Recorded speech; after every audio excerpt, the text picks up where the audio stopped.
Kita akan mulai sekitar 5 menit lagi. Kita coba tunggu, mungkin ada rekan-rekan yang masih dalam kesibukan. Kita tunggu sekitar 5 menit lagi sebelum kita mulai. Mungkin sambil menunggu.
Oke, maaf terputus.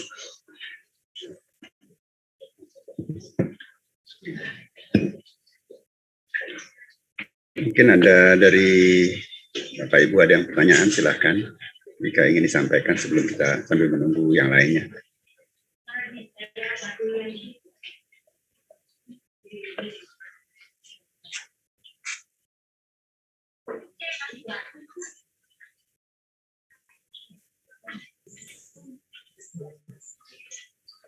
Ya, Bu Is, ada pertanyaan, silakan.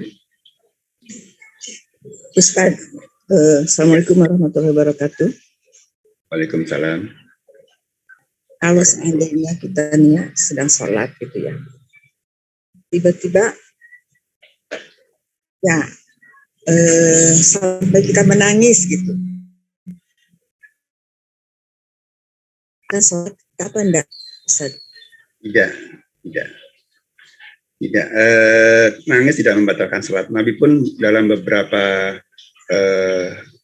sholat beliau menangis, bahkan menangisnya itu air matanya itu berderai-derai sampai tanahnya di tanah tempat beliau sholat itu basah, pahanya basah, janggutnya basah. Ya.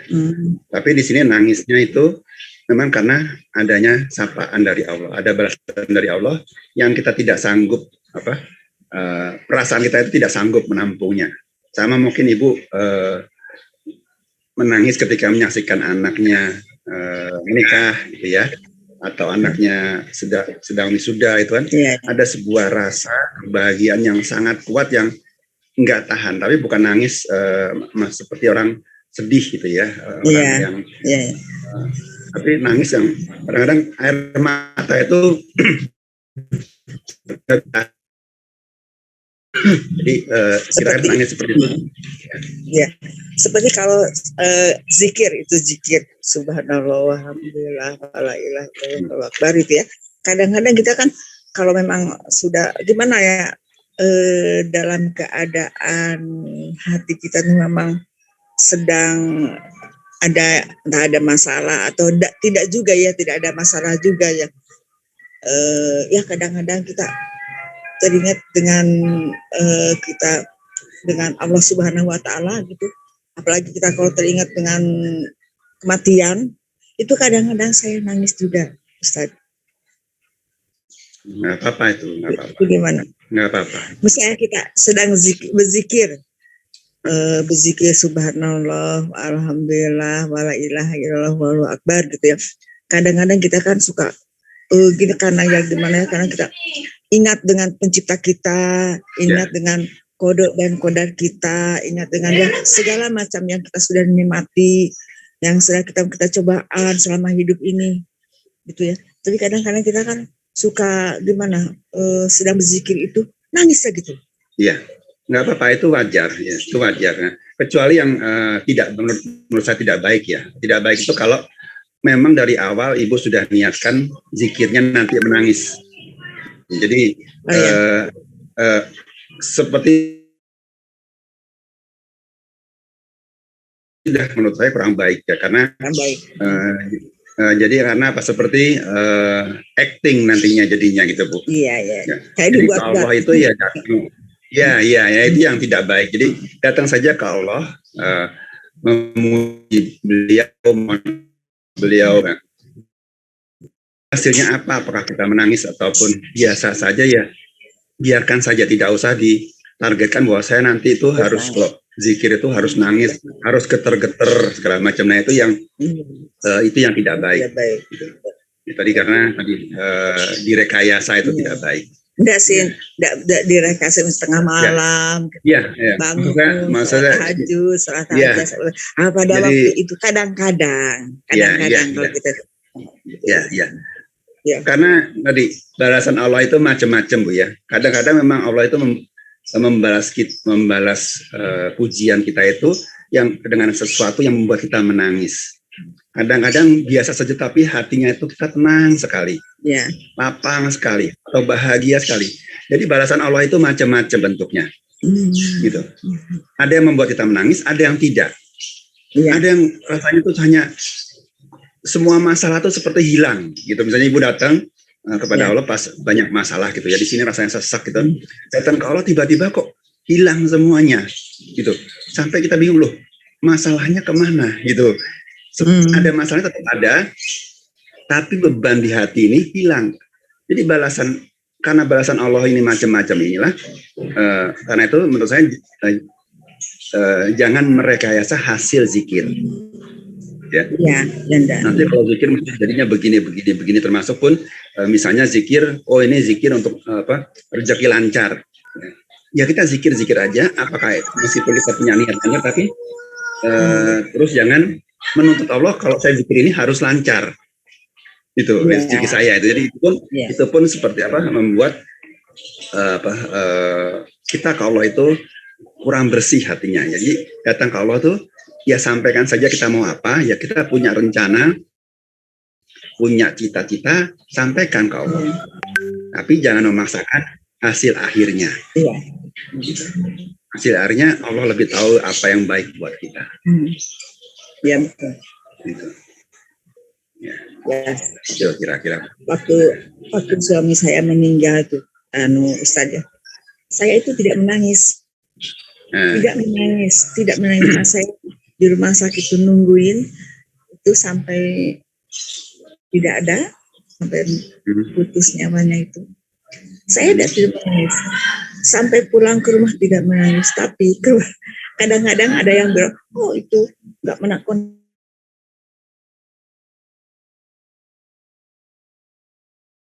Iya. Saya cuma sekarang ya kadang-kadang teringat gitu ya. Ya namanya manusia ya.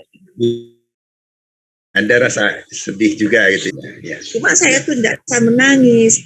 Padahal saya itu gimana kalau terharu gitu, kalau apa-apa saya sering menangis. Iya.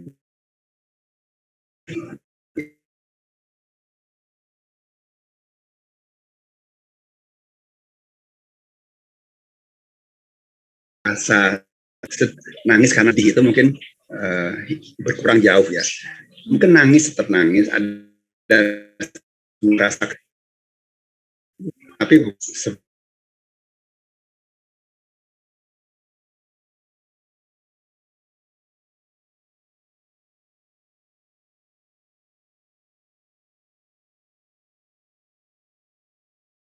misalnya saya ambil contoh seperti misalnya Ridwan Kamil ini ya. Ya.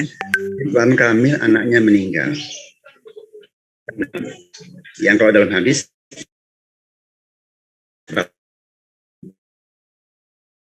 orang meninggal dengan syahid. Kalau beliau sadar ya, toh beliau bisa merasakan kebahagiaan anaknya masuk surga. Subhanallah. Kira-kira ya bahagia atau sedih? Nah, orang-orang ya yang tidak kenal anaknya itu mendoakan dengan tulus. Ya. Ya, di masjid-masjid di Jakarta, di Jawa Barat, di mana-mana mensolatkan jenazah. Iya. Ada sebuah kemuliaan yang Allah berikan kepada anaknya Ridwan Kamil, yang mungkin kita tidak dapat itu malahan. Bahkan Ridwan Kamilnya pun mungkin nggak dapat. Iya. Jadi ada sebuah kemuliaan ya yang Allah berikan kepada Eril itu. Kira-kira kalau kita tahu itu, sadar itu, ya sedih atau bahagia? Ada kehilangan anak, sedih itu ada. Tapi kalau sadar apa yang Allah berikan ya kepada anak itu, ya yang terjadi adalah kebahagiaan. Yang kita rasakan justru kebahagiaan. Nah, ini yang mungkin kita juga akan bahas pada pertemuan kita hari ini. Baik, kita mulai saja kalau gitu ya. Sudah jam. Assalamualaikum. Ya. Baik, assalamualaikum warahmatullahi wabarakatuh. Waalaikumsalam warahmatullahi wabarakatuh. Recording in progress. Alhamdulillah pada sama-sama melanjutkan perjalanan kita untuk mendekatkan diri kepada Allah melalui kajian Salat Khusyuk. Baik, kita buka dengan membaca Al-Fatihah. A'udzubillahi minasyaitonirrajim. Bismillahirrahmanirrahim. Alhamdulillahirabbil alamin. Ar-Rahmanirrahim. Maliki yaumiddin. Iyyaka na'budu wa iyyaka nasta'in. Ihdinas siratal mustaqim. Siratal ladzina an'amta 'alaihim ghairil maghdubi 'alaihim waladdallin. Amin. Asyhadu an la ilaha illallah wa asyhadu anna Muhammadar Rasulullah. Allahumma shalli ala Muhammad wa ala ali Muhammad. Raditu billahi rabbah wa bil islami dina wa bi Muhammadin nabiyya wa rasulah. Rabbi zidni ilma warzuqni fahma. Amin. Bapak Ibu yang dirahmati Allah, alhamdulillah kita lanjutkan kembali kajian kita pada pagi ini. Ya, bagaimana kita bisa meningkatkan khusyuk kita, meraih khusyuk yang didasari oleh iman. Ya. Nah, saya ingin mengulang sedikit perjalanan kajian kita sebelumnya, bahwa yang disebut khusyuk itu adalah sebuah keyakinan. Orang-orang yang disebut khusyuk itu adalah orang-orang yang meyakini, punya sebuah keyakinan bahwa ketika sholat dia sedang menemui Tuhannya, dan ketika sholat dia sedang kembali kepadanya. Nah, keyakinan inilah yang akan merubah sikapnya ya, dalam sholat, yaitu apa? Muncul rasa ihsan. Kalau dia sadar dia sedang ada di hadapan Allah, ya, dia sedang kembali kepada Allah, tentunya ada sebuah sikap. Ya, sikap ini bisa muncul dari rasa hormat, bisa muncul dari rasa takut, bisa muncul dari rasa syukur, atau sesuatu lainnya yang kita ingin bawa kepada Allah. Ya. Nah, kalau itu ada, ya, ini akan tampak dalam sholat kita. Kita sholat tidak akan buru-buru, bacanya tartil, tumaninah, dan mencoba berdialog dengan Allah dalam sholat kita. Menyampaikan apa yang kita rasakan kepada Allah tadi. Kita, rasa cinta kita, rasa syukur kita, butuh kita kepada Allah, kita sampaikan kepada Allah. Sehingga seluruh bagian salat itu adalah sebuah ungkapan dari keadaan hati kita. Ungkapan dalam bentuk bacaan maupun ungkapan dalam bentuk gerakan. Kita membaca misalnya inna sholati wa nusuki wa mahyaya wa mahmati lillahi rabbil alamin. Kita menyatakan ikrar iman kita di depan Allah. Kita memuji Allah. Alhamdulillahirabbil alamin, Ar-Rahmanir-Rahim, Maliki Yaumiddin. Kita sampaikan pujian kita kepada Allah. Ya. Jadi inilah yang kita bawa kepada Allah. Ya. Sebuah perasaan kita kepada Allah yang kita sampaikan kepada Allah ketika kita sholat. Inilah yang harus kita punya. Nah, orang-orang yang punya perasaan dengan Allah ini, ya, punya keterikatan batin dengan Allah ini,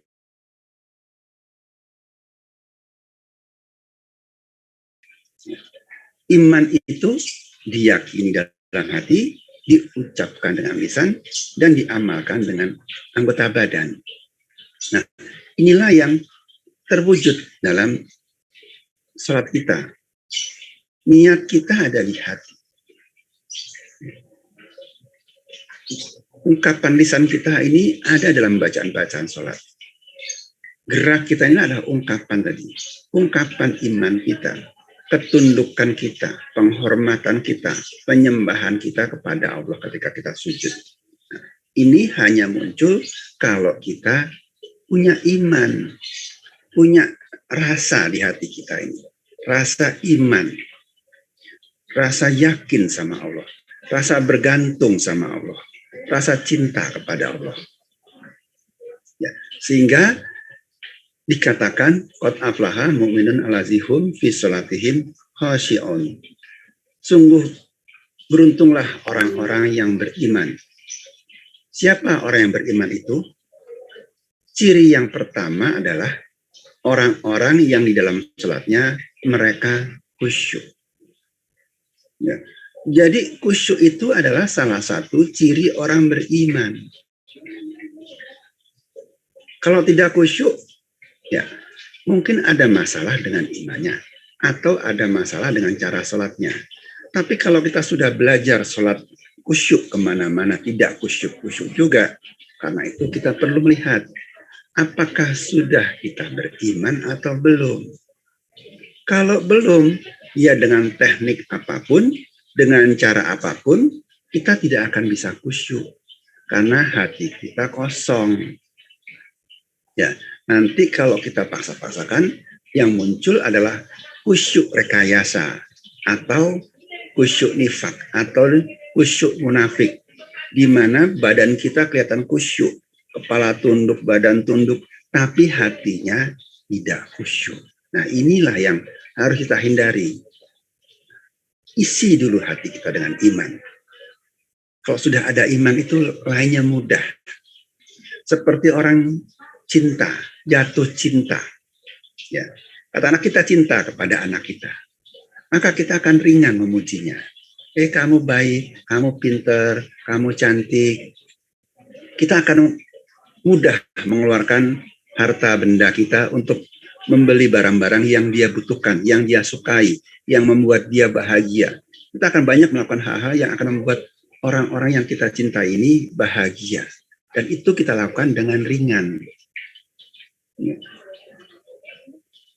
Nah, karena itu harus ada sebuah kecintaan kepada Allah di hati kita, keimanan kepada Allah di hati kita, agar kita menjadi mudah khusyuk. Nah, kita jangan sampai merasa beriman, padahal hati kita kosong. Jangan sampai kita seperti orang Badui yang mengatakan kami telah beriman, padahal iman itu belum masuk kepada hati mereka. Sehingga Rasul disuruh mengatakan, kamu belum beriman, tapi katakanlah kamu tunduk, baru muslim. Nah, jangan-jangan kita seperti itu. Kita ini baru Islam. Ya, masih mending lagi kalau lebih daripada Islam KTP. Ya, kita sudah mulai sholat, sudah mulai puasa, sudah zakat. Nah, ini kita kerjakan semata-mata seperti sebuah kebiasaan saja. Seperti itu. Ya. Nah, inilah yang perlu kita bangun. coba ukur iman kita ini. Ukurnya bagaimana? Kita dengan melihat rukun iman. Ini cara yang paling mudah ya. Kita lihat rukun iman satu persatu. Apakah kita sudah memenuhi rukun-rukun iman ini? Apakah betul kita sudah percaya sama Allah? Apakah betul kita sudah percaya kepada malaikat?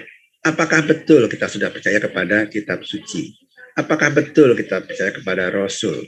Apakah betul kita percaya hari kiamat? Apakah betul kita sudah percaya kepada takdir?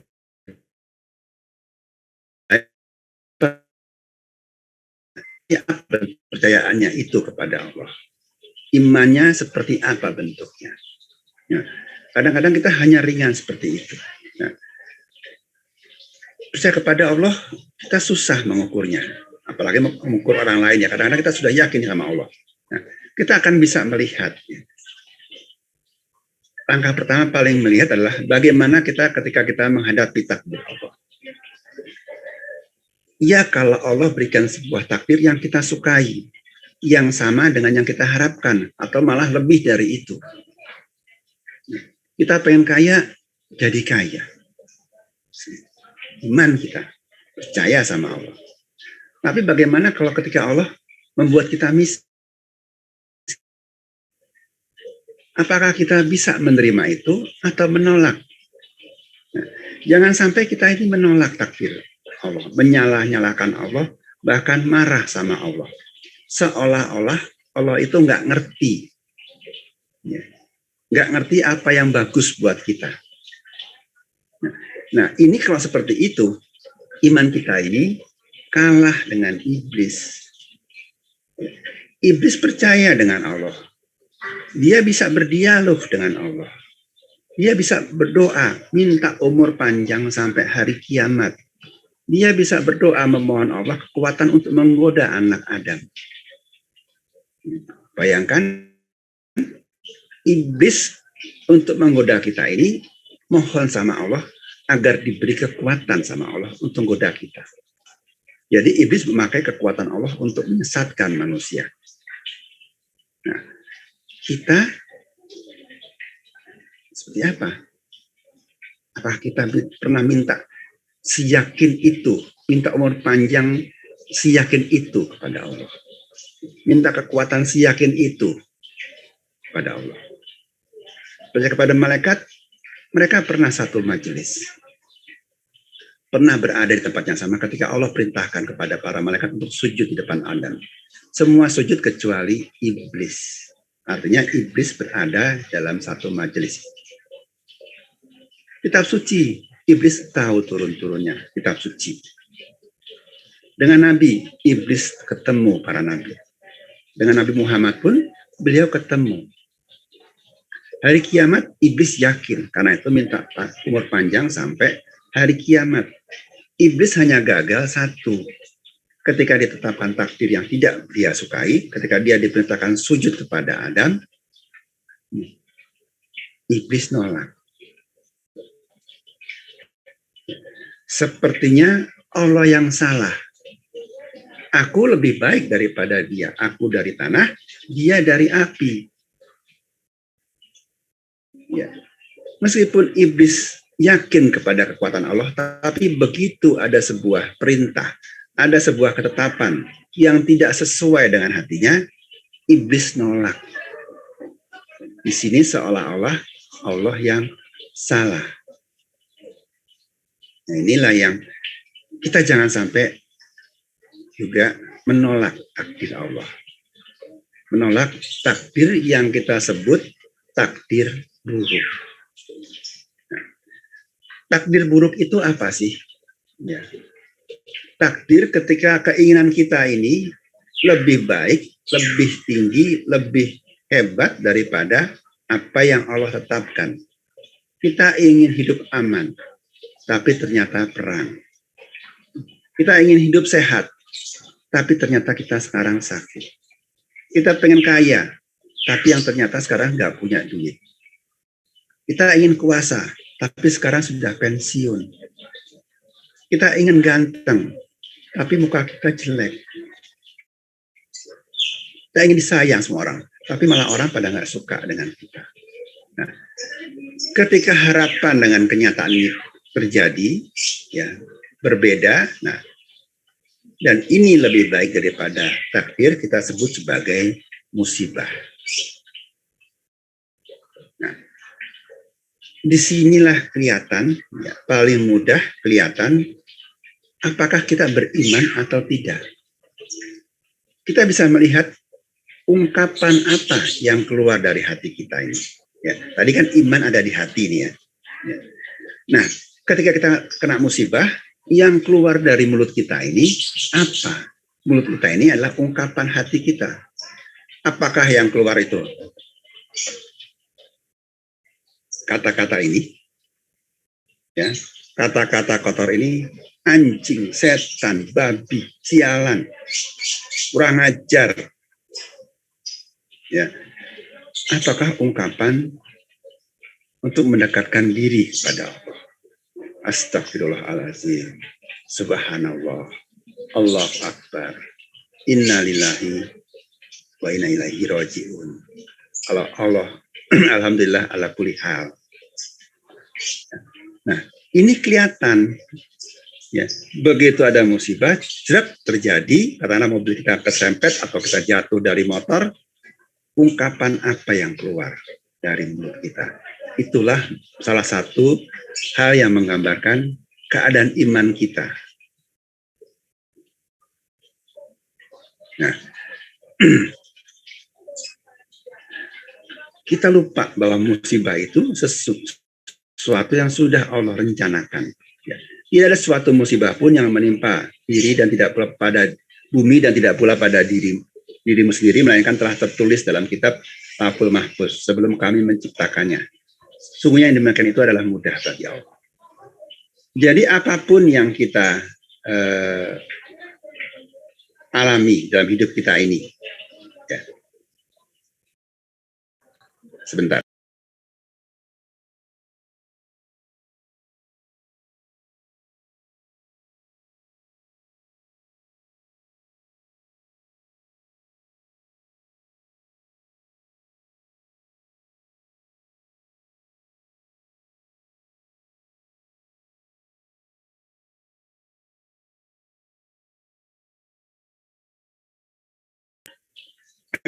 Maaf.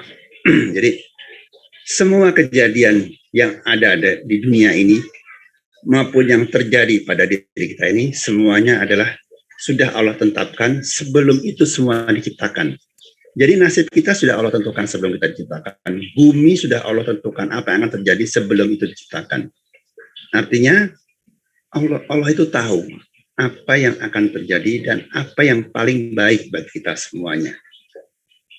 Jadi kita punya keyakinan itu enggak? Nah, coba kita lihat ya bagaimana Allah itu membuat sebuah rencana. Ya, kita bisa melihat peristiwa Nabi Musa dan Nabi Khidir. Kita akan melihat ada dua peristiwa dari Nabi Musa dan Nabi Khidir, yaitu ketika mereka berjalan, ya, maka berjalanlah keduanya hingga tak kalah keduanya menaiki perahu, lalu Khidir melubanginya. Musa berkata, mengapa kamu melubangi perahu itu, yang akibatnya kamu menenggelamkan penumpangnya? Sesungguhnya kamu telah berbuat sesuatu kesalahan yang besar. Ini peristiwa pertama. Nabi Khidir melubangi sebuah perahu. Kemudian peristiwa yang kedua, ya. Maka berjalanlah keduanya hingga tak kalah keduanya berjumpa dengan seorang anak, maka Nabi Khidir membunuhnya. Musa berkata, mengapa kamu bunuh jiwa yang bersih, bukan karena membunuh orang lain. Sesungguhnya kamu telah melakukan sesuatu yang mungkar. Jadi ada dua peristiwa di mana di sini, ya, Nabi Musa melihat, ya, dengan syariat yang dia miliki, dia melihat bahwa Khidir ini jahat, bahwa Nabi Khidir ini sesat. Kenapa? Mereka ingin menyeberangi sebuah sungai atau sebuah danau. Mereka tidak punya nyawa, mereka numpang di perahu itu. Bukannya terima kasih, bukannya membalas kebaikan, tapi malah Nabi Khidir melubangi perahu itu. tentunya ini adalah merugikan ya pemilik perahu dan juga penumpang lain. Karena apa? Jadi perahu itu tenggelam, penumpangnya harus berenang. Nah, kemudian kejadian kedua, mereka jalan ketemu anak. Ya. Tiba-tiba nggak salah apa-apa, Nabi Khidir bunuh anak itu. Ya. Kita pun sama nih ya. Kalau kita berguru kepada seseorang, ya disuruh mau belajar ya sebuah ilmu, tiba-tiba guru kita melakukan itu, rasanya gimana sih? Goncang pasti kita menurut ini salah. Tapi coba kita lihat ya, apa yang akan terjadi. Ya. Kenapa Nabi Khidir melakukan itu? Ya. Nabi Khidir naik dan Nabi Musa naik perahu. Kemudian perahunya dirusak oleh Nabi Khidir. Ya, sampai perahu itu tenggelam, ya hampir tenggelam lah ya. Kalau kapal kayu itu kan tadinya di atas air terus tenggelam tapi tidak sampai ke bawah ya, kelihatan masian. Ya. Bukannya terima kasih, bukannya bayar, bukannya bantu-bantu meringankan tugasnya yang punya kapal, malah dilobangi. Kalau kita melihat pada posisi ini, ya kan ya, pemilik kapal mendapat dan penumpang lainnya mendapatkan takdir buruk. Perahunya rusak. Tapi apa yang akan terjadi ya kalau diteruskan ini?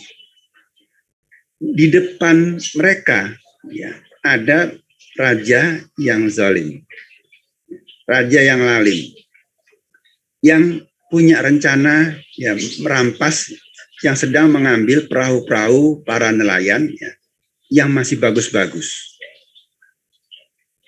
Nah, dengan perahu ini dirusak, maka perahu itu selamat daripada rampasan sang raja tadi. Ya. Mungkin hanya perlu diperbaiki sedikit, yang lubang-lubang tadi ditambal, sudah bisa digunakan kembali. Tapi jika perahu itu dibiarkan dalam kondisi baik, perahu itu akan hilang. Ya. Hilang dari pemiliknya, diambil oleh raja. Nah, kita coba lihat di sini. Ada sebuah musibah, tapi ini Allah lakukan untuk menghindari sebuah musibah yang lebih besar. Perahu hilang, mending mana? Perahu hilang atau perahu rusak, tapi bisa diperbaiki. Lubang-lubangnya bisa ditambal. Kalau kita tahu, kita tuh akan memilih apa? Rusak sedikit gak apa-apa deh. Daripada. Nah, demikian juga dengan anak. Dibunuh. Ya, dalam pikiran Musa, mungkin pikiran kita pun sama ya dengan Musa. Ya. Coba anak itu anak itu kan lucu, nggak punya, tentunya dia akan tumbuh menjadi orang yang berguna, tumbuh sehat, ya lucu kelihatannya. Tapi kenapa Nabi Khidir membunuh? Karena Nabi Khidir tahu, ya orang ini, anak ini, kalau dibiarkan nanti, dia besarnya akan menjadi orang yang kafir. Dan akan membawa orang tuanya menjadi kafir juga. Ya. Nabi Khidir tahu rencana Allah. Ya, anak ini akan dimatikan oleh Allah, nanti diganti dengan anak yang soleh. Anak yang akan menjadi anak yang soleh. Anak yang akan sayang kepada kedua orang tuanya. Jadi Allah mengambil sesuatu untuk Allah ganti dengan sesuatu yang lebih baik. Ini Allah sudah tahu, ya. Allah sudah tahu, Allah sudah punya rencana. Khidir hanyalah pelaksana. Ya. Poin di mana ya, tugas di mana beliau merubah sebuah keadaan untuk mencapai sebuah takdir yang lebih baik. Jadi Allah itu kalau ngambil sesuatu diganti minimal yang sama atau lebih baik. Mengambil sesuatu untuk menghindari sesuatu yang lebih buruk lagi terjadi pada kita. Nah, inilah yang perlu kita yakini ya dari Allah ya. Kita jangan menilai Allah daripada satu keadaan saja. Oh begitu sampai sini, oh ini musibah nih, sedih saya. Tapi cobalah ya, kita sabar dulu ketika ada musibah ini. Sabar, tunggu. Ya, prosesnya belum selesai. Yang Allah kerjakan ini belum selesai, masih ada terusannya. Ya, nanti pada saatnya kita akan melihat betapa baiknya Allah. Nah, di sini kalau kita sabar itu, ya nanti muncul apa? Rasa syukur. Ternyata Allah itu baik. Untung saya dulu nggak begini. Kita sering menggunakan kalimat itu. Untung saya nggak gitu dulu. Kalau nggak ada itu, mungkin saya nggak seperti sekarang. Nah itu kalimat itu sering terjadi pada kita. Karena apa? Kita sudah ada di posisi ini. Pada waktu terjadinya, kita mungkin sedih. Ya. Tapi coba kita sabar dulu, tunggu dulu. Nah, kalau kita bisa sabar, ya, kita bisa akan menemukan petunjuk dari Allah. Ya, petunjuk itu bisa jalan untuk kita mencapai keadaan ini, ya. Atau sudah kita bisa merasakan keadaan yang akan datang. Ada sebuah keyakinan bahwa masalah kita ini akan beres. Masalah kita ini akan berakhir dengan sebuah kebaikan yang lebih baik daripada yang ada sekarang.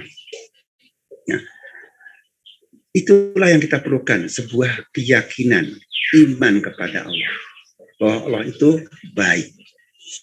Bahwa Allah itu adalah pemilik Asmaul Husna. Punya 99 nama, semuanya baik. Nah, kita sering menilai Allah ya, takut kalau Allah itu kadang-kadang Allah menunjukkan sebuah sifatnya yang kita tidak sukai ya. Allah itu Ar-Rahman, Ar-Rahim, Al-Basir, Ar-Rafi ya. Dan banyak nama-nama lainnya. Ini kita senang di sini. Kenapa? Sesuai dengan keinginan kita. Tapi ketika Allah menunjukkan sifat yang lain, Al-Muntakim, dialah yang maha penyiksa. Ad-Dar, maha penderita. Al-Qabid, yang menyempitkan. Al-Khafid, yang merendahkan. Yang menghinakan. Nah, kita tidak suka.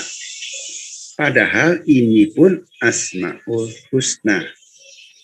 Dari 99 itu Allah ingin dikenal sebagai dua, Ar-Rahman, Ar-Rahim. Jadi apapun sifatnya, ini Allah lakukan dalam kaitannya dengan sifatnya Ar-Rahman, Ar-Rahimnya. Dia menyiksa hambanya karena Ar-Rahman, Ar-Rahim. Dia ingin hambanya sadar kembali kepada jalan yang benar. Dia menyebutkan rizki agar hambanya sadar bahwa rizki itu dari Allah. Agar dia kembali ke Allah. Dia tidak ingin hambanya sombong. Karena itu dia rendahkan. Agar tahu bahwa dia itu tidak punya kekuatan apa-apa. Ya. Dan nama-nama lainnya. Jadi ini pun adalah sebuah kebaikan. Memang kalau ditaruh di kita jadi jelek ya.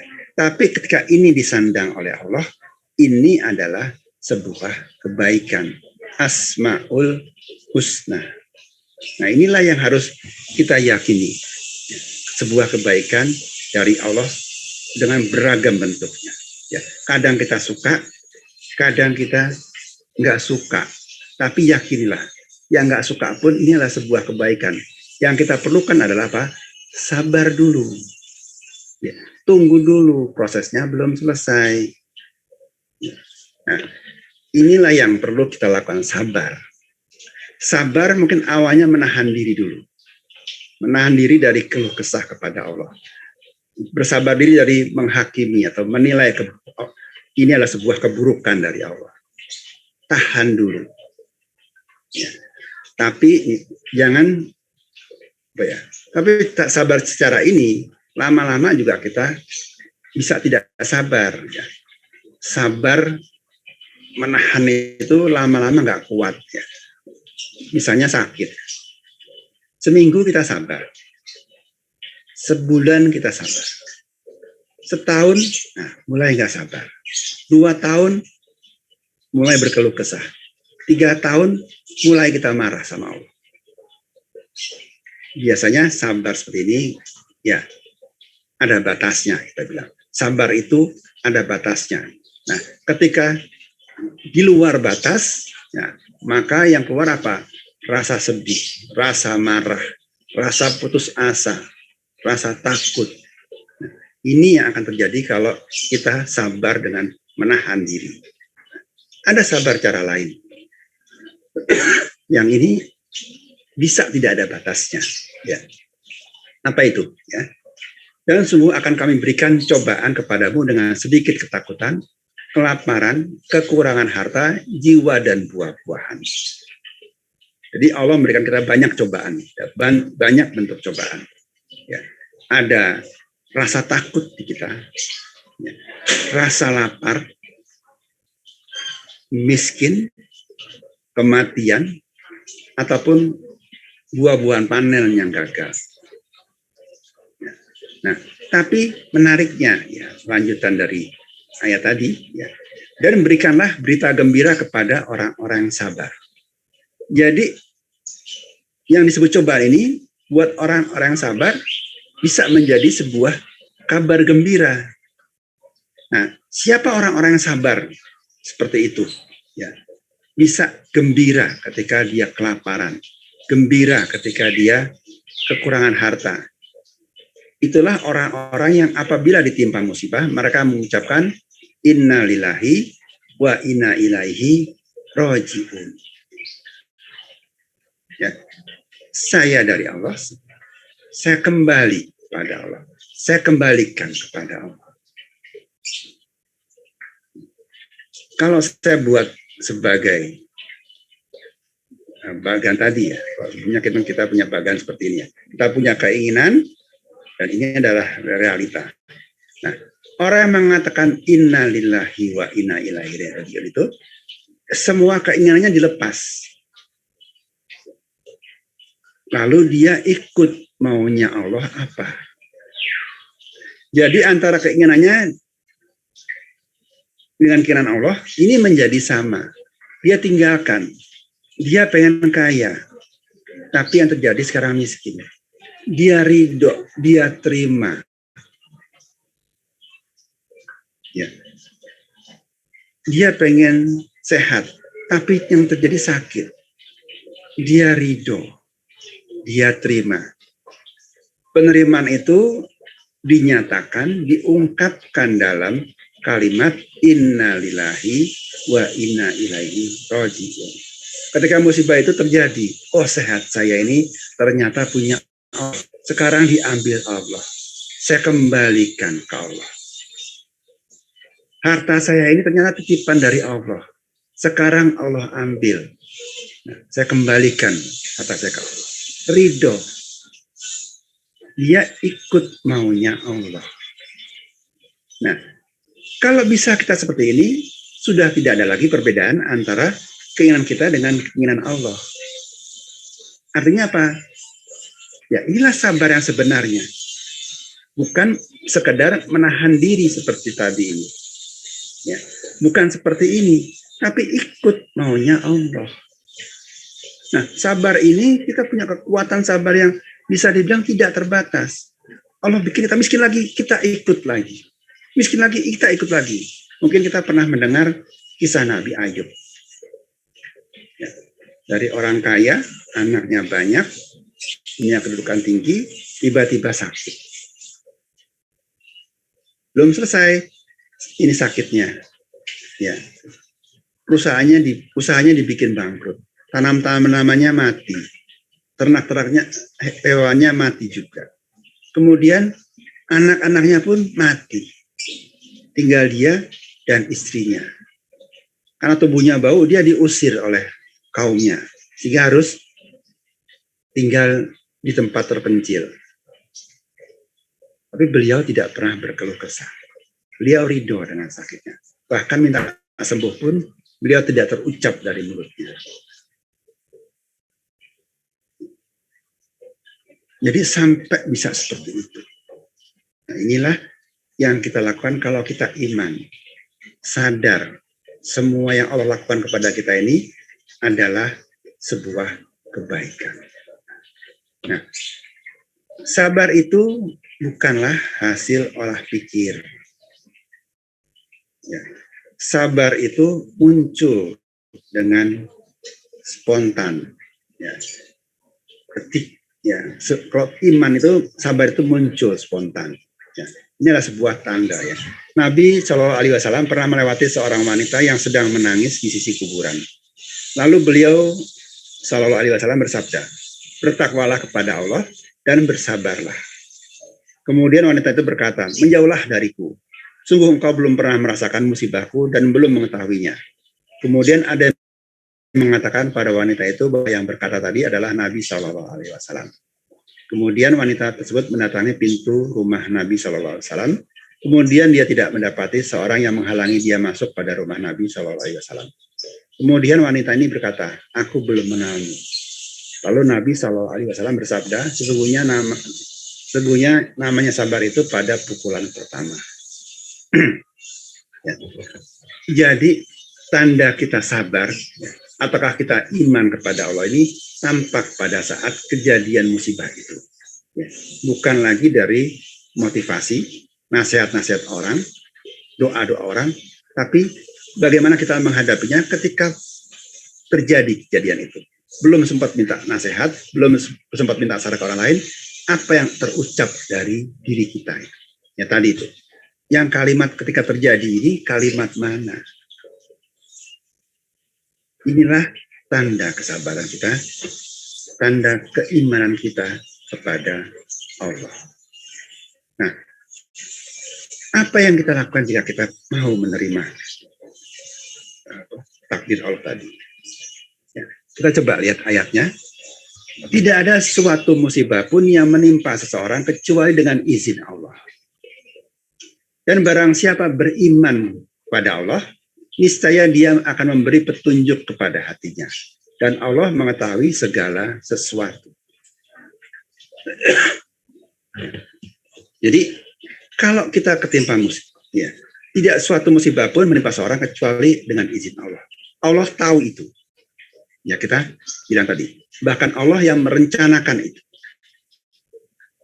Barang siapa beriman kepada Allah, yakin bahwa Allah itu benar, yakin Allah itu maha tahu, yakin Allah itu maha pengasih yang penyayang, niscaya dia akan memberi petunjuk kepada hatinya. Jadi katakanlah tadi ya, anak dibunuh atau barang dirusak. Kita punya barang rusak. Tapi coba apa yang kita rasakan, ya, yang tadinya sedih, tapi kalau kita terima, kemudian Allah memberikan kita petunjuk bahwa kalau nggak rusak, nanti perahumu hilang. Ya. Allah akan ambil barangmu. Allah akan ambil handphonemu jatuh, rusak, handphonemu hilang, dicorong orang. Tapi Allah akan berikan handphone yang lebih baik.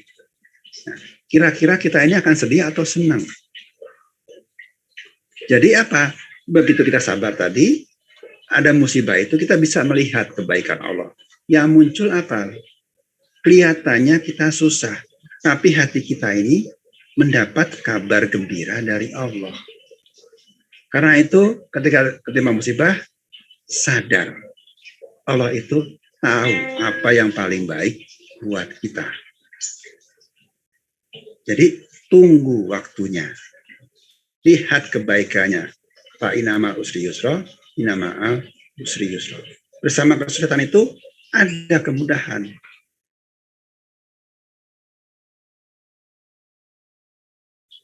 Ya. Artinya apa? Ini ada musibah, tapi ada sebuah kebaikan. Jangan kita sibuk dengan musibah itu. Coba kita tunggu, kita cari kebaikan apa yang Allah berikan bersamaan dengan musibah ini. Ya. Tadi sebelum kita mulai, saya sempat ngobrol dengan Isa, berikan contoh. Ridwan Kamil, anaknya tenggelam. Tapi kalau kita sadar bahwa tenggelam itu mati syahid, dia masuk surga. Senang nggak kita anak kita masuk surga? Apalagi kita lihat bagaimana ya anak itu dimuliakan Allah. Di mana-mana didoakan, di majelis-majelis taklim, di masjid-masjid, di media sosial, banyak sekali yang mendoakan. Di masjid-masjid salat Jumat minggu lalu, banyak yang mendoakan gaib. Sebuah kemuliaan yang Allah berikan kepada seorang anak muda. Yang kita sendiri, ataupun mungkin banyak ustadz-ustadz ulama-ulama yang tidak bisa mendapatkan kemuliaan di waktu matinya itu. Di waktu wafatnya tidak bisa mendapat kemuliaan seperti itu. Kalau sadar betapa baiknya Allah,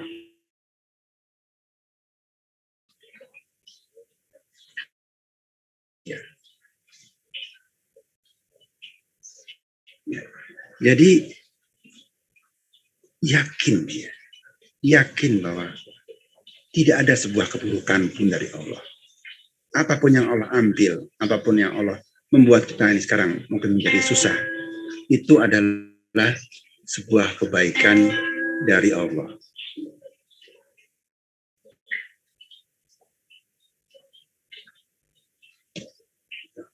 Nah, inilah yang perlu kita yakini, punya keyakinan bahwa tidak ada yang buruk dari Allah. Dan kita coba amati, ya mungkin Bapak Ibu coba melihat kembali ke masa lalu, gitu ya. Ada peristiwa-peristiwa yang mungkin sebelumnya kita nggak suka, tapi kita coba lihat seperti apa hasilnya kita sekarang. Kita sekarang ini terjadi karena banyak proses di masa lalu, banyak yang kita bisa capai. Kita pengen istri cantik, dapatnya biasa saja, gitu kan. Kita pengen nyari istri yang pintar masak, dapatnya yang nggak bisa masak. Gitu. Kita pengen karir naik, kalah cepat dengan teman-teman kita, kalah bersaing dengan teman-teman kita. Tapi coba kita lihat ya, di sebalik itu kebaikan-kebaikan apa yang Allah berikan kepada kita. Ya. Nah, ya akan barang siapa beriman kepada Allah, niscaya dia memberikan petunjuk dengan hatinya. Nah, jadi kalau ada musibah terima dulu, ya. Ridho dengan musibah itu, dan kita minta petunjuk kepada Allah lewat apa? Lewat sholat. Ya, alladzina amanu sta'inu bis-sabri was-shalah. Hai orang-orang beriman, mintalah pertolongan kepada Allah dengan sabar dan sholat. Sesungguhnya Allah beserta orang-orang yang sabar. Nah, inilah yang kita lakukan setelah kita bisa menerima takdir Allah. Kita sholat, kita ambil wudhu, sholat, dan mintalah pertolongan Allah dalam sholat kita. Kita bisa membacanya melalui Rabbik firli, warhami, wazburni, dan seterusnya. Atau kita minta dalam sujud kita, dalam doa kita sebelum kita mengucapkan salam. Ya. Gunakan semua tempat dalam sholat kita untuk memohon kepada Allah, minta tolong, minta petunjuk kepada Allah untuk menyelesaikan masalah-masalah kita. Ya. Itu saja untuk kajian kita pada pagi ini.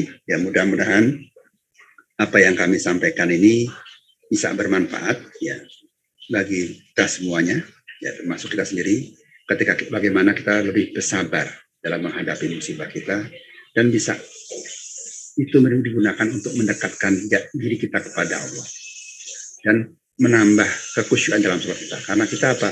Sholat dengan sebuah keinginan kuat, sebuah tekad ya untuk minta tolong kepada Allah, untuk mendapatkan petunjuk bagaimana cara kita keluar mengatasi musibah ini. Demikian, jika ada pertanyaan silakan ataupun komentar silakan.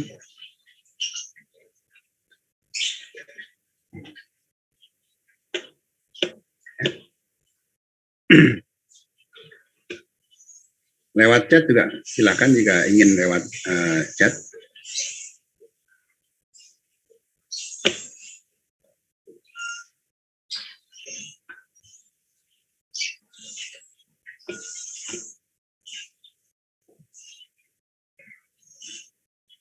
Oke, Bu Iis, tadi lebih jelas Bu Iis ya?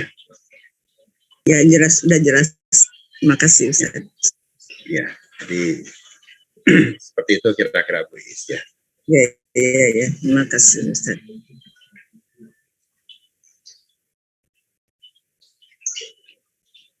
Silakan jika ada. Jika tidak ada, ya,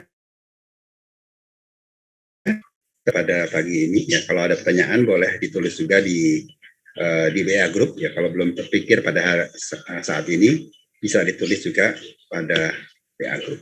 Mudah-mudahan bisa saya jawab. Ya. Mau nanya ke Ustaz. Silakan Bu Marfuah. Assalamualaikum warahmatullahi wabarakatuh. Waalaikumsalam. Saya mengikuti beberapa kajian yang 1, 2, yang ketiga belum saya buka videonya. Kalau untuk berdoa di saat sujud, kemudian sebelum salam itu kalau bacaan doa-doa yang dalam bacaan Arab itu boleh diucapkan nggak Ustaz? Boleh di apa? Boleh dilafalkan. Boleh.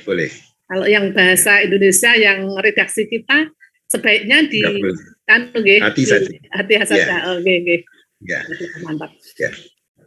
Terus, sebetulnya semua bacaan sholat itu sebaiknya dilafazkan. Oke. Ya, itu akan lebih terasa kita ini berdialog sama Allah. Ini yang banyak sekali orang suka lupa itu. Oke, kalau nggak diucapkan memang kadang ngelantur pikirannya Ustadz. Iya. Kalau kita ngomong meskipun pelan tuh terasa kita ini sedang ngobrol. Sedang ngobrol sama Allah. Gitu. Jadi coba Bapak Ibu kalau pikiran kemana coba bacanya dilafazkan. Nanti akan lebih terasa itu. Gitu. Oke. Terus satu lagi nggak Ustadz? Ya. Silakan lagi lanjutannya Bu Marfuah. Oke, satu lagi.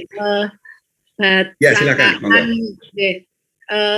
Sebaiknya kalau kita sholat berjamaah itu kita sebagai makmum, kalau imamnya itu sedang membaca Al-Fatihah itu kita ikut membaca Al-Fatihah atau kita gimana? Ada Ustaz itu. Yeah. Kayak saya mendengar penjelasan itu kok kadang beda-beda ya gitu. Iya, memang ada dua pendapat di sini Bu. Ya. Kalau Imam Syafi'i itu kalau imamnya membaca Al-Fatihah, kita ini dengarkan saja, nggak usah ikut baca. Ya. Tapi ada hadis juga yang mengatakan kalau imamnya baca, ya kita boleh menyimak. Membaca dalam hati kita, tapi nggak boleh disuarakan itu yang jadi boleh menyimak dan ini dianggap sebagai membaca Al-Fatihah. Nah Imam Syafi'i lebih condong kepada dengerin saja karena ayatnya jika dibenarkan ayat Quran maka dengarlah baik-baik dan perhatikan dengan tenang agar kamu mendapat rahmat. Ya, jadi dengarkan saja. Karena itu mazhab Syafi'i kalau berjamaah imamnya bacanya jahar, kita tetap punya kewajiban baca Al-Fatihah sendiri setelah imam membaca itu. Gitu. Jadi tetap membaca Al-Fatihah sendiri. Ya, ini dipilih saja salah satu atau dua-duanya boleh ya. Tapi memang pada kenyataannya di Indonesia ini meskipun bermazhab ya sebagian besar bermazhab Syafi'i, ya kadang kita lihat juga banyak yang pakai kunut kalau subuh. Tapi setelah membaca Al-Fatihah ya, imam tidak memberikan kita waktu untuk membaca Al-Fatihah sendiri. Ini yang menjadi masalah. Jadi kepontal-pontal kalau kita baca Al-Fatihah sendiri. Ya. Apalagi kalau suratnya pendek gitu. Jadi Ya, ini yang kadang-kadang terjadi. Jadi ya kalau kita tidak kenal imamnya, tidak tahu kebiasaan di masjid itu, ya aman sih kita ambil yang baca barengan mengikuti dalam hati. Mengikuti dalam hati. Saya kok lebih nyaman kalau baca bareng tapi nggak keras gitu ya, tapi tetap tapi nggak dengar orang lain gitu ya Ustadz. Iya. Dalam hati saja, menyimak dalam hati saja. Ya. Karena kalau dikeluarkan saingan sama imamnya kalau meskipun sedikit-sedikit tapi kalau 100 orang kan jadi kencang juga Bu. Iya. Jadi dalam hati saja itu. Ya, tergantung pada itulah kondisinya seperti apa. Lagi nih Ustaz, kadang-kadang yang udah sholat berpuluh tahun masih ganjel ini yang tepat itu bagaimana, mumpung ini ada kesempatan nih Ustaz. Kalau setelah itu dua rakaat itu kan apa namanya Ustaz, tahiyat awal gitu. Tahiyat awal dan tahiyat akhir itu kalau bacaannya itu kalau duduknya memang beda nih, posisinya itu beda. Tapi kalau bacaannya itu kan sama nih Ustaz. Ada ya, yang bagian depannya sama. Bagian bacaan tahiyat awal kita ulang lagi di tahiyat akhir ditambah salawat. Salawat itu berarti kalau tahiyat awal itu salawatnya nggak masuk ya? Nggak masuk. Soalnya ada yang masuk satu bagian aja, Allahumma sholli ala Muhammad. Itu juga ada, tapi juga ada yang tidak perlu, itu juga nggak apa-apa. Gitu. Karena memang hadis-hadisnya kebanyakan selesai di syahadat. Sampai syahadat saja. Asyhadu an la ilaha illallah wa asyhadu anna Muhammadar Rasulullah, itu kebanyakan hadis-hadis tahiyat awal itu selesai sampai di situ. Nggak ada hadis yang sampai bacaan sholawat selesai, Ustaz? Mungkin ada ya, karena ada, saya hanya pendapat kalau ada ulama yang mengatakan sampai salawat ya, sedikit salawat, berarti mungkin ada hadisnya, cuma mungkin saya belum ketemu. Gitu. Tapi hadis dicambahkan sahadat aja yang besar gitu nih. Satu lagi nggak Ustaz? Maaf. Kalau kita sholat jamaah itu kan kadang imam cepet nggih bacaan, apalagi bacaan ruko, iktidal gitu nggih. Kita pengen lebih khusyuk gitu, tapi terus jadi bacaan kita misalnya kan bacaannya 3 kali, baru sekali gitu, kita baru baca sekali. Apa lebih baik kita ngikuti gerakan imam ataukah kita menyelesaikan bacaan bacaan saya gitu, Ustaz? Sebaiknya bagaimana itu? Kalau pas imam itu untuk diikuti, jadi ikuti gerakannya. Bacaannya tidak usah kejar selesai. Dapat sekali nggak apa-apa, 2 kali nggak apa-apa, nggak sempat baca juga nggak apa-apa. Karena bacaan di luar Al-Fatihah itu bisa dibilang sunnah. Terima kasih Ustaz. Lebih mantap. Lagu gitu. Ya. Ya, yang penting sekarang dari banyak kajian-kajian fikih, ya. Penting bagi kita untuk milih, ya. Tugas kita memilih, ya. Semuanya baik, semuanya pendapat ulama ini baik, ya. Semuanya ada dasarnya Quran dan hadis, hanya mereka mengambil kesimpulan yang berbeda-beda. Ya, mazhab Syafi'i baik. Mazhab Imam Syafi'i itu punya koleksi 500 ribuan hadis, hafal 100 ribuan hadis, hafal Quran. Imam Hambali punya koleksi hampir 1 juta hadis, hafal 100 ribuan hadis, hafal Quran. Ya. Imam Malik juga seperti itu, punya koleksi ratusan ribu hadis, ya, hafal Quran segala macam. Jadi semua yang sudah mereka tetapkan itu ada dasarnya, Qurannya, hadisnya, ya. Dan hanya kesimpulannya, ya mereka mengambil kesimpulan itu yang berbeda-beda. Tapi semuanya punya dasar hadis dan Quran semuanya. Ya, jadi apapun yang kita pilih sebenarnya baik semua. Ya tinggal kita memilih dan yakin dengan yang kita pilih. Gitu. Kita sekarang ini sudah dikasih banyak menu gitu ya. Jangan bingung nih, kok yang ini begini, yang ini begini, mana yang benar? Semuanya benar. Yang paling pas gitu, Ustaz. Ya, tinggal ya yang paling pas, yang paling mungkin kita lakukan sekarang ini apa? Cuma jangan dicampur-campur untuk cari gampangnya ya, Bu ya. Jadi ini gampang nih, yang ini lebih gampang. Nah, saya kombinasi. Nah, itu yang kombinasi yang untuk cari gampangnya saja itu yang nggak boleh. Ya, misalnya wudhu ya. wudhu mazhab Syafi'i itu ya itu untuk kepala ya, rambut 3 helai cukup ya. Kalau mazhab Maliki itu diusap pakai tangan sepertiga kepala kira-kira. Kalau Hambali semua kepala diusap basah jadinya. Nah, batanya pun berbeda. Kalau mazhab Syafi'i kesenggol, ya, kalau saya kesenggol perempuan itu ya, itu batal. Ya. Kalau mazhab Maliki kesenggol atau nggak nafsu nggak apa-apa. Tapi kalau mazhab Hambali asal nggak hubungan nggak apa-apa. Nah, kita jangan ngambil terus gampangnya aja. Saya pengen wudhunya pakai mazhab Syafi'i, batalnya pakai mazhab Hambali. Nah ini yang nggak boleh. Ya, ini menggampang-gampangkan fikih. Gitu. Kalau ngambil ya satu set, gitu. Satu style. Gitu. Ya misalnya bacaan Al-Fatihah. Bacaan Al-Fatihah ini variasinya banyak. Dari masalah Bismillahnya, dari baca apakah itu dibaca Bismillahnya dibaca jahar atau sir, gitu kan? Atau nggak dibaca. Ya. Kalau baca Al-Fatihahnya ini ketika jahar ini apakah kita membaca ulang atau enggak. Nah ini banyak variasinya. Nah kita tinggal pilih mana yang paling mungkin kita lakukan dengan kondisi kita tadi seperti tadi.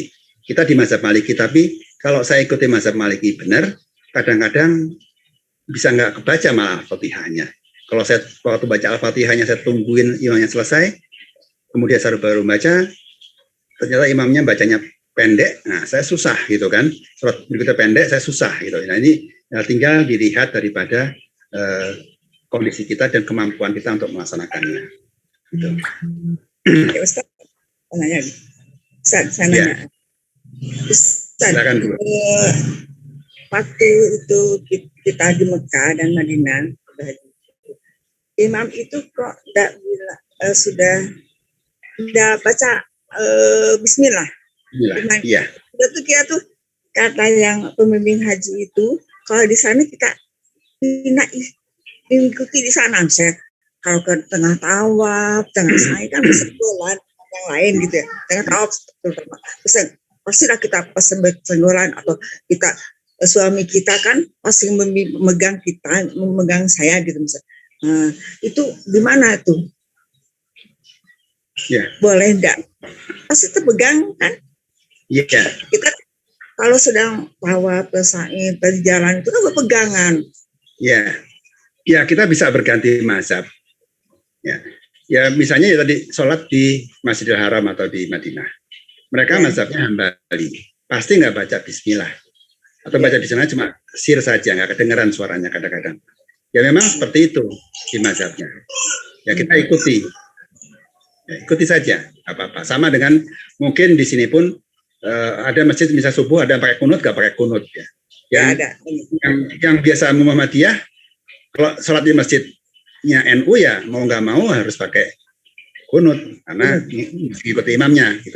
Itu juga orang NU kalau sholat di masjid Muhammadiyah ya dia ikut nggak pakai kunut. Ikuti saja apa yang berlaku di masjid itu. Nah, sama juga tadi dengan wudhunya ya. Wudhunya pun kalau memang kita di Mekah ya pakai wudhunya Hambali atau Maliki. Jangan cuma rambut dibasahin 3 helai. Lebih banyak basahnya. Kita wudhu dengan mazhab Maliki ataupun Hambali. Jadi pegangan tangan udah nggak batal. Gitu yang saya maksud tadi, jangan dicampur-campur. Gitu.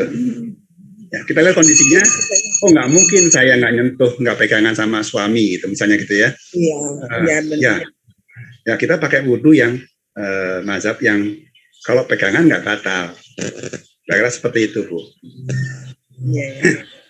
Jadi fleksibel ya Ustaz ya. Fleksibel mengikuti gimana? Yang mengikuti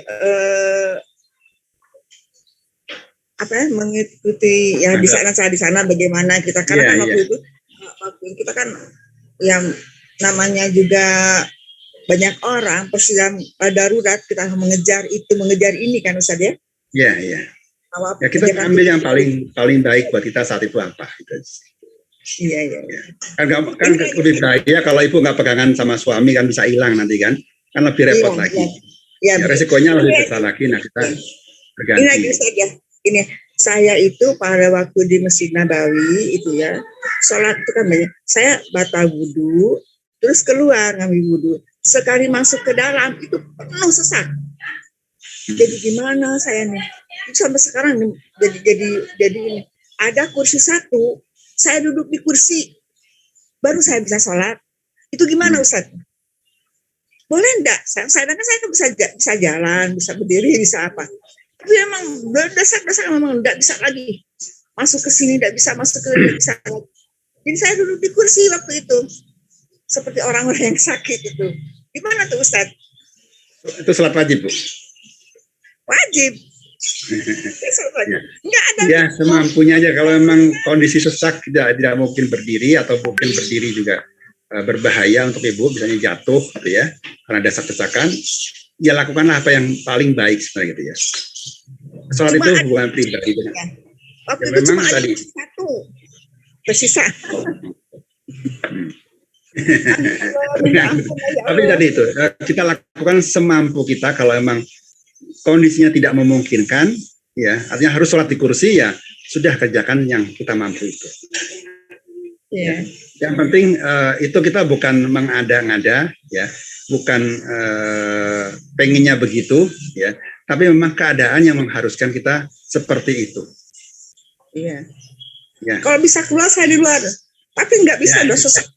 Ya makanya itu yang ukur ibu sendiri. Jadi yang penting adalah bahwa kita tidak ingin menggampangkan, gitu ya, menggampangkan sesuatu yang sudah menjadi rukun, tapi keadaannya memaksa, ya sudah nggak apa-apa.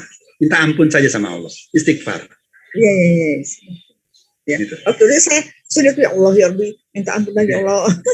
Ya Allah, ampuni saya. Yang penting itu bukan dari nafsu kita, ya pengen gampangnya aja dah. Nah itu yang harus kita hindari. Ya, ini memang tidak punya pilihan gitu. Sudah nggak apa-apa. Ya. Nggak apa-apa ya. Makasih Ustaz. Ya. Kemudian ada pertanyaan dari Pak Eka ya, atau Mas Eka nih. Ya. Assalamualaikum Ustadz, izin tanya bagaimana dengan pelayat yang bilang takziah seseorang, yang bilang takziah seseorang saat takziah seseorang, wah bagus meninggalnya di bulan puasa Ramadan, berbahagialah. Tapi saya bingung, padahal saya tahu almarhum sehari-harinya tidak sholat. Yang sering saya ajak sholat, tapi 1000 alasan tidak mau sholat. Antara sedih karena dia tidak sholat, dan saya cuma bisa mengingatkan anak-anak almarhum untuk sering mendoakan. Mohon penjernihan Pak Ustadz, terima kasih. Wassalamualaikum warahmatullahi wabarakatuh. Ya.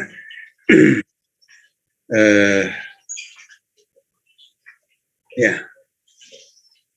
Susah sebenarnya kita menilai ibadah seseorang. Kadang-kadang saya juga suka bingung ya. Ada seseorang yang sepertinya kelihatan ahli maksiat itu, tapi kok hidupnya baik, ya, meninggalnya kondisinya baik. Amal apa sih? Kadang-kadang kita tidak tahu amalan apa yang diterima oleh Allah. Ya. Mungkin sholat, ya, sholat betul yang agama.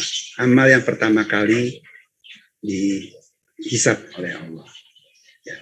Ini menjadi sebuah ukuran. Ya. Tapi kita tidak bisa menilai bahwa dengan itu dia akan masuk neraka. Ya.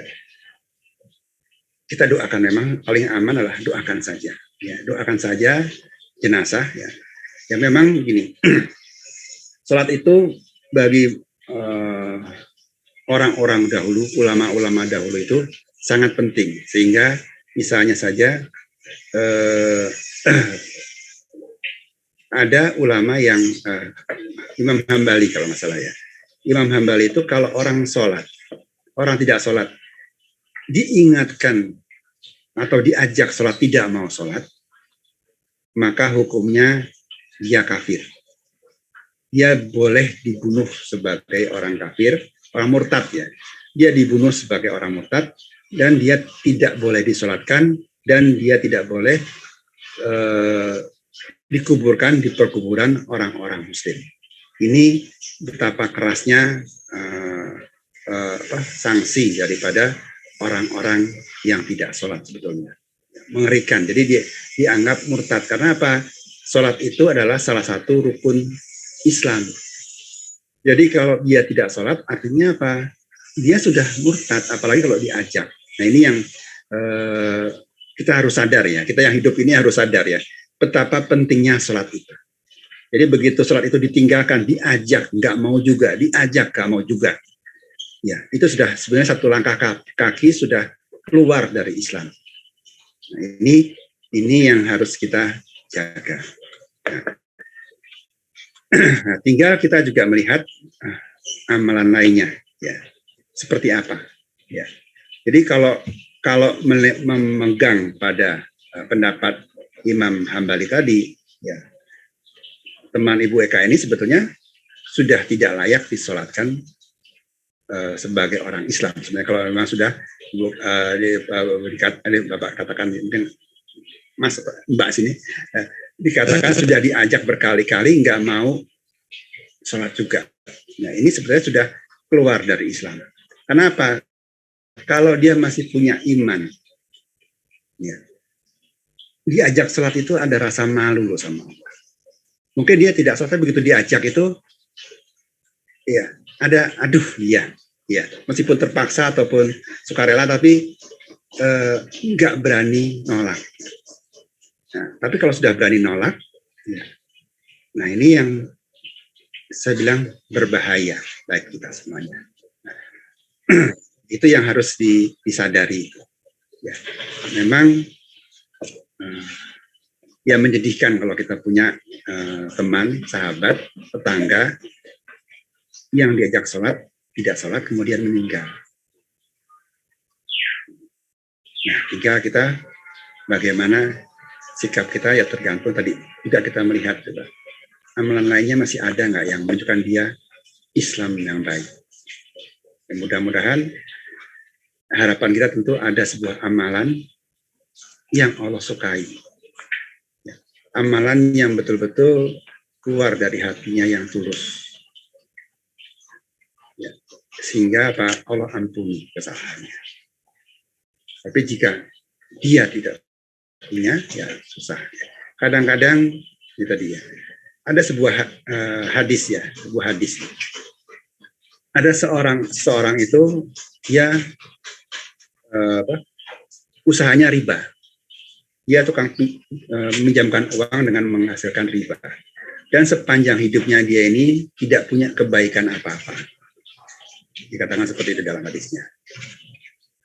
Tapi sesaat sebelum meninggal, dia pesan kepada pegawainya agar semua orang yang berhutang kepadanya dikunjungi dan dinyatakan hutangnya lunas.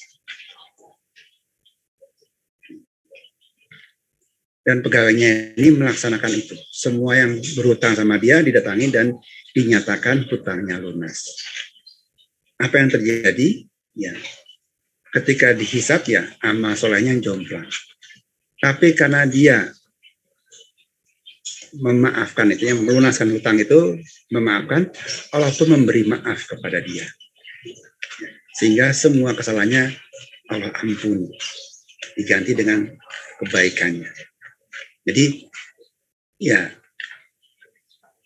kadang-kadang kita perlu tetap berhusnuzon kepada jenazah, meskipun dia tampak buruk, ya, sepanjang dia masih ada kebaikan, ya, sepanjang dia masih ada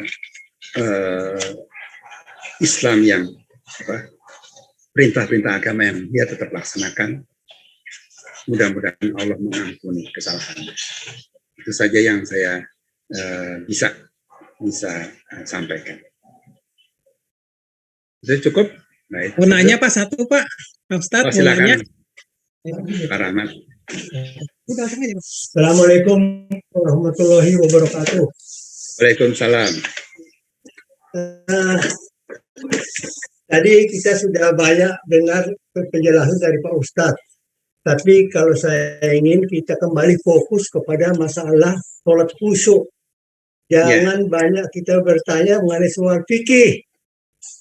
Karena kita utamakan adalah khusyuknya. Tadi sudah dijelaskan oleh Pak Ustadz bagaimana caranya kita untuk memupuk iman dalam hati. Karena kita berdialog dengan Allah itu adalah non-verbal, yaitu dari hati dengan hati. Dan akhirnya kita tidak bisa mendapat khusyuk 100%, tapi bertingkat-tingkat kan Pak. Mungkin 10% dulu, 20%, 30%, dan seterusnya mungkin di 100% kan begitu Pak. Nah, sekarang ini memang kesulitan kita ini adalah berdialog dengan Allah tadi dengan hati ke hati itu memang belum bisa sempurna Pak.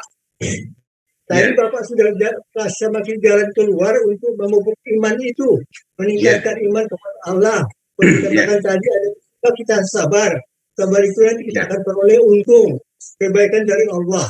Nah, sekarang ini barangkali kalau tahap akan datang kita fokuskan mengenai khusyuk itu aja Pak, supaya misalnya kita baca dalam ayat misalnya kita salawat kepada Allah, Allahumma sholli ala sayyidina Muhammad wa ala ali sayyidina Muhammad.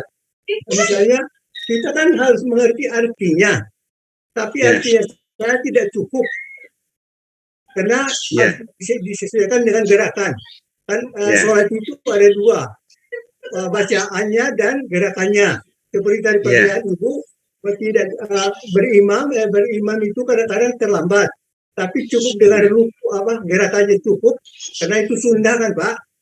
Kita mohon misalnya nantinya karena kita sulit yang khusyuk berdialog dengan Allah itu sulit dicapai, mungkin pengajaran dengan depan kita arahkan ke situ dulu Pak. Misalnya contoh Pak, kita sujud atau Robbi Ghafirli warhamni dan seterusnya, kita sudah artinya. Nah, sudah itu habis, apalagi yang mau kita minta kepada Allah? Misalnya dalam waktu sujud lah, subhanallah wa bihamdihi, cukup 2 kali 3 kali. Nah, misalnya boleh kita tambah lagi kan Pak. Misalnya kalau Allah mendengar permintaan kita, ya Allah sehatkanlah aku, sembuhkanlah istriku dan sebagainya, itu boleh ditambahkan Pak dalam hati, karena bahasa Indonesia. Ini Pak saran saya Pak. Mudah-mudahan untuk pelajarannya akan datang kita fokus pada yang khusyuk saja Pak. Assalamualaikum warahmatullahi wabarakatuh. Waalaikumsalam.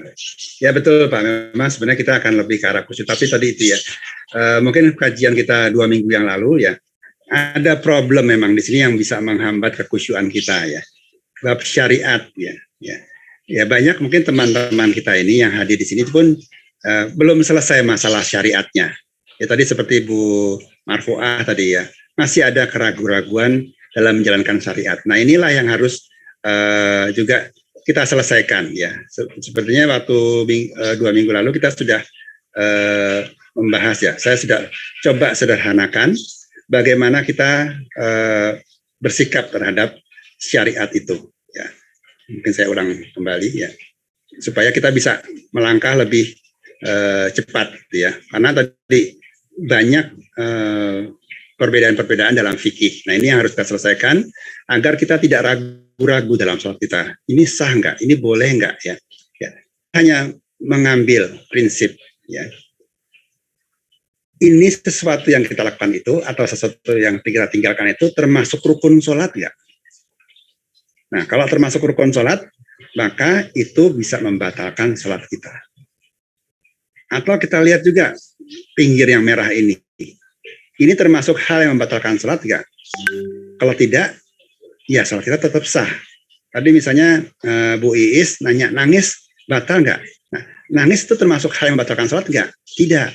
Yang membatalkan sholat itu berbicara, tertawa terbahak, banyak bergerak, membelakangi kiblat, berhadas, dan beberapa, enggak banyak jumlahnya, cuma 9. Kita coba hafalkan itu, ingat itu, sepanjang itu tidak kita lakukan, maka sholat kita sah. Itu saja sederhananya. Jadi harus punya keyakinan itu.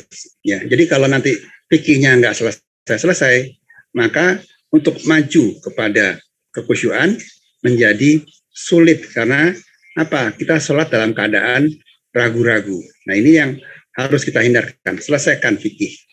Tadi tugas kita sekarang ini adalah memilih mana yang akan kita kerjakan.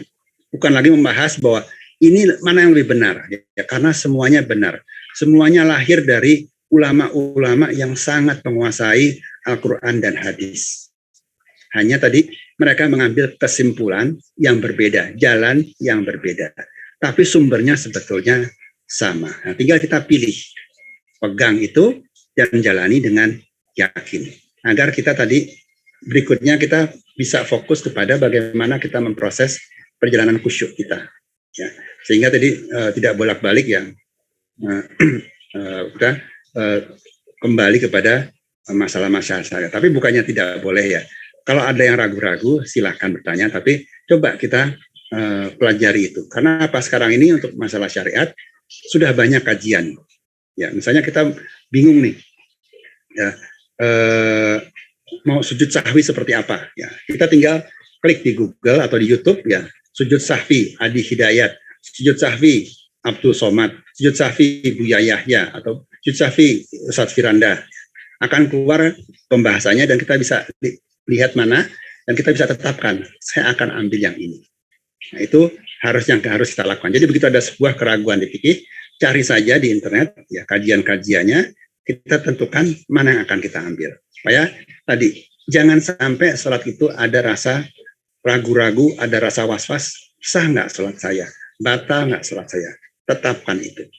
Ya, itu yang mungkin perlu disadari oleh Bapak Ibu semuanya. Jadi mungkin ungkapan dari Pak Rahmat Rangkuti itulah keinginan pengen cepat-cepat khusyuk gitu Pak ya, pengen buru-buru.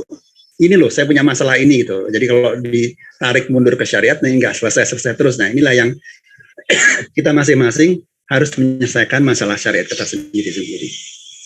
Gitu. Gitu. Nah perjalanan kita tetap masih mungkin sekitar 2 minggu yang nanti akan saya tentukan waktunya karena ada kegiatan-kegiatan lain yang coba akan saya lihat ya. Mungkin 3 minggu lagi akan kita ulang kembali, akan ada karena kajian kembali. Kita masih membahas mengenai iman ya. Karena tadi ini yang harus diberesin dulu. Ya. Tidak ada khusyuk kalau tidak ada iman. Ini yang harus kita bangun. Ya. Kita baru melihat sekarang ini baru mengukur kita ini iman nggak. Nah nanti kita akan masuk pada bagaimana supaya iman kita meningkat. Nah kalau iman kita sudah meningkat, iman kita sudah baik, maka inilah yang kita tinggal sampaikan kepada Allah. Ya. Puji-pujian ini keluar dari hati. Doa ini keluar dari keyakinan bahwa Allah itu pengkabul doa. Allah itu maha kuasa. Nah, semuanya keluar dari hati yang dipenuhi iman. Nah, ini yang coba kita isi dulu. Ya. Mungkin seperti tidak punya hubungan langsung ya. Kita sudah tidak lagi membicarakan teknik sholat. Ya. Tapi bagaimana kita ini coba membangun iman agar yang keluar dari ucapan kita meskipun sama bunyinya Allahu Akbar, Alhamdulillahirabbil alamin, Ar-Rahmanir-Rahim. Tapi ucapan yang keluar dari iman dan ucapan yang sekedar asal bunyi akan memiliki kualitas yang berbeda. Tadi seperti Pak Rahmat Rangkuti sampaikan, sampai ketemu hati. Kalau Bapak Ibu misalnya ketemu anak atau cucu ya, aduh aku sayang, kangen. Kangen itu keluar dari hati. Seperti apa? Menyambungkan hati kita dengan hati anak atau cucu kita. Nah, itu yang akan kita lakukan ketika kita sholat. Ya. Ungkapan Ar-Rahman Ar-Rahim ya, itu keluar dari hati yang rindu atau yang bersyukur atas segala rahmat dan nikmat yang Allah berikan kepada kita semuanya. Ya. Oke, terima kasih semuanya ya. Mungkin kita cukupkan sampai di sini ya. Terima kasih sarannya Pak Ahmad ya.